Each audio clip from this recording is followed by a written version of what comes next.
victims from Friday's shootings. Some first responders from our area didn't send wreaths, but they did send support. They were first on the scene, of course, of another mass shooting this year, the one in Oak Creek this past summer. Our Jeremy Ross is with professionals who share a common bond that they sure wish they didn't. Jeremy. And in speaking with those first responders, it would appear that some of their expectations have certainly changed over the last calendar year. They are constantly preparing for the worst case scenario, but some we spoke with this evening believe that during the duration of their careers, they will expect to help out in yet another mass shooting, telling us it is not a case of if, but when.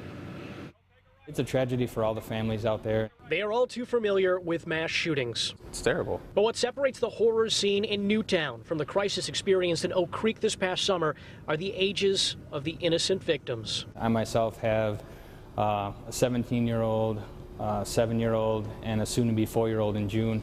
It's worse when it's children. Personally, for me, it hit home hard. Jonathan Leanna helped out in the Sikh temple shooting. I was one of the first arriving paramedics. As did David Rohde. He says age does not radically change the treatment for gunshot victims, but can't help thinking how it will impact both the victims' families and those who responded to the danger. We wish them the best in starting the healing process. I explained who I was and what we have gone through. As part of that healing process, Oak Creek's fire chief, Tom Rosendich, called Newtown's chief. He offered condolences and any advice about dealing with mass shootings, reaching out just as other chiefs have in the past. One of the things that I received after the Sikh temple shooting was a call from the Aurora fire chief out in Colorado. He describes the tragic chain of calls as a way of paying it forward. One responding department looking after the next, both coping with the unimaginable. It's a club that nobody wants to belong to, but here we are and we have to deal with it.